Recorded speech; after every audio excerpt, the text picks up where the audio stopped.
A Plague Tale: Innocence is the type of single-player game that you look for, but you don't always find. In the sea of big games trying to grab all of your free time through multiplayer, seasonal events, and live service type models, it is very refreshing to come across a title focused on solid gameplay and providing a good story. I know A Plague Tale received plenty of praise when it was originally released, but whatever it got, it was not enough. I was completely absorbed by what it had to offer. Gameplay-wise, this is a stealth title with enjoyable moments of action, and while simplistic in its delivery, this means it's approachable and the developers really did make great use of the concept here. On the narrative side of things, it lifts every aspect of the game. We have two heroes that we are rooting for. This is some of the best writing I have experienced in a modern big-budget title. Plus, they managed to write a compelling main heroine who is flawed and grows throughout the journey, and not an insufferable Mary Sue. I may have been late to the party on this title, but I'm happy that I finally came around to playing it. I absolutely loved it, and today, let's dive into why it's so special.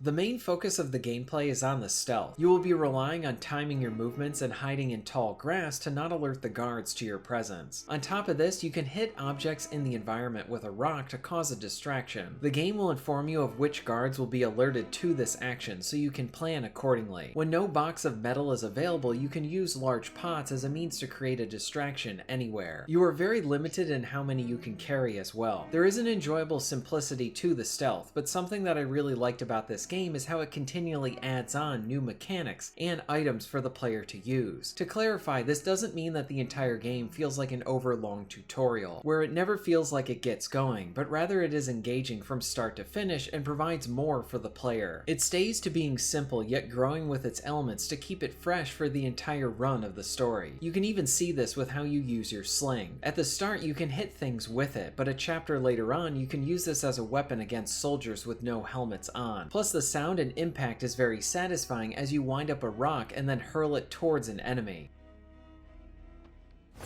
What's that? I don't believe it. I've got them! They're here!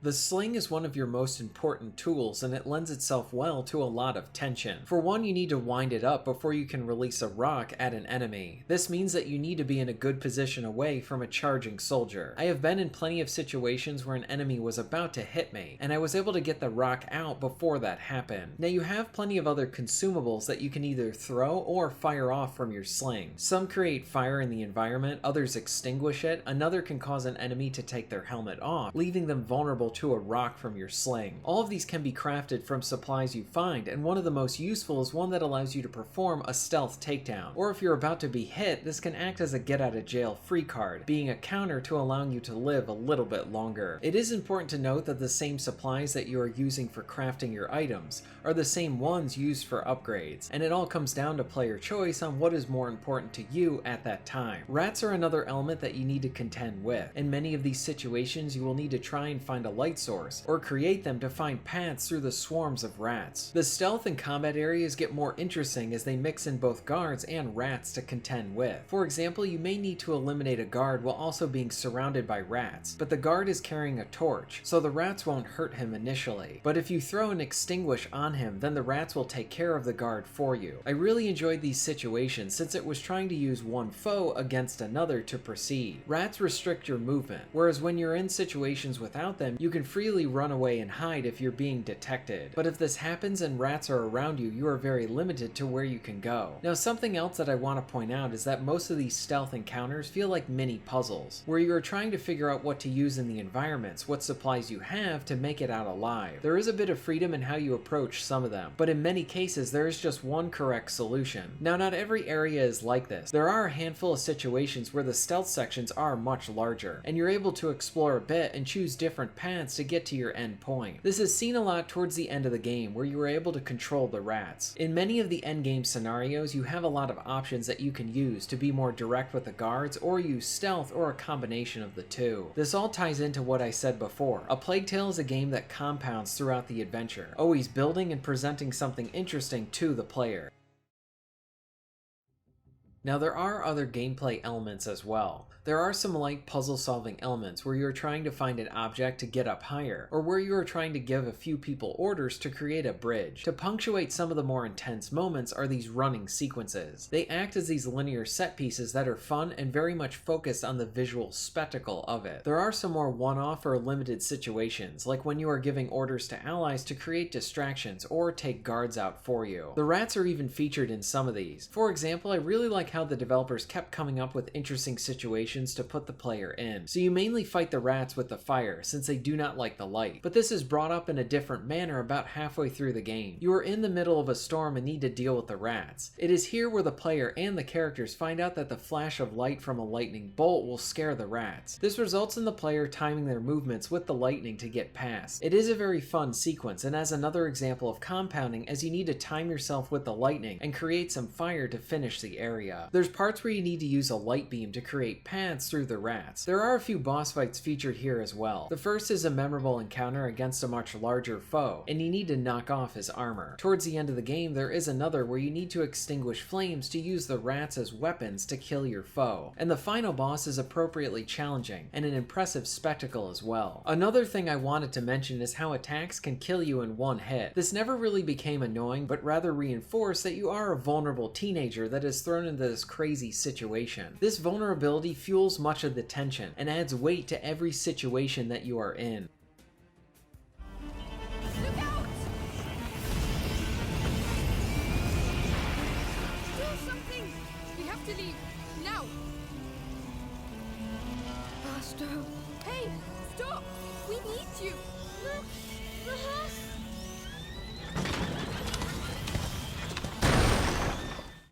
I'm going to try and keep much of the story spoilers to a minimum as possible here. I actually plan on doing another bigger video at some point down the line, where I get into more spoilers. So let me know if you're interested in something like that in the comments below. A Plague Tale is incredibly bleak, but maintains that element of hope that acts as that light for much of the game. At the center of our story, we have Amicia, who is the protector, and Hugo, who is dealing with a curse. They can only really count on themselves, but they didn't really grow up together like a normal brother and sister would. Hugo was mostly hidden from the world, and this is related to his curse. So we see Amicia struggling with being the eldest sibling and protecting Hugo. The narrative does a good job of showing how the two of them struggle to work with each other. Amicia might do or say something that might cause tension between the two of them, and we see her acknowledge her mistakes and grow from this. Some parts might come across as children arguing, but that is exactly what we are seeing here, and it fits the story very well. Now, where the story and narrative come together to show their growth is when the two of them need to work with each other and rely on each other to survive. Their growth feels earned, and you see them become this unit of two that is always there for each other. Again, I want to praise how Amicia is done here. She is someone you can root for as she rises above everything to help her brother, but she expresses her fears, struggles, and flaws while showing her growth. Many modern writers write a lot of boring female lead characters. Here we have someone that is the furthest thing from being perfect, and as such comes across as more relatable. Late in the game, there are some really great story sequences that perfectly shows Amicia's fears, along with her determination to protect her brother. The cast is tight here, but the side characters are also pretty good as well, with most receiving enough development to get invested in them too. Probably one of my favorites and most impactful comes from a lot of the events surrounding Roderick. He is loyal and continually backs up our heroes. Something else Innocence does really well is its villains. The Inquisition is a constant threat that is always after Hugo and Amicia. Two individuals are the face of the organization, and as the story continues, it becomes more personal when these characters show up. When you see one of them, you know that they mean business and that something bad is about to go down. A Plague Tale: Innocence is a great story with a memorable set of characters. Now when it comes to the flaws, I only have a few. Gameplay wise, there are a few situations where you need to contend with a few enemies rushing at you over and over again, and this means you need to quickly deal with them or you're gonna be dead. The controls are a bit more on the sluggish side, and you rely on a lock-on type aiming for much of it. Most of the game, this isn't really a problem since you are playing a stealth game, but in some of these action-y parts, it can feel like you are fighting the controls, and that might cause some frustration. Some of the action-y parts can feel a little samey, like throwing fire at a mini tornado of rats. The first fight is just like the last. Story-wise, there is one death that is very telegraphed, but the character did not receive enough development to really make it land as hard as the game wanted it to. On the flip side, another death had some of the same telegraphed elements, but received that development, and man did that one get me. Before we move to the conclusion, I want to highlight the soundtrack. This is an example of the music being a character within the story itself. Each track is memorable, and I love listening to it outside of the game. Here are a few tracks from the game.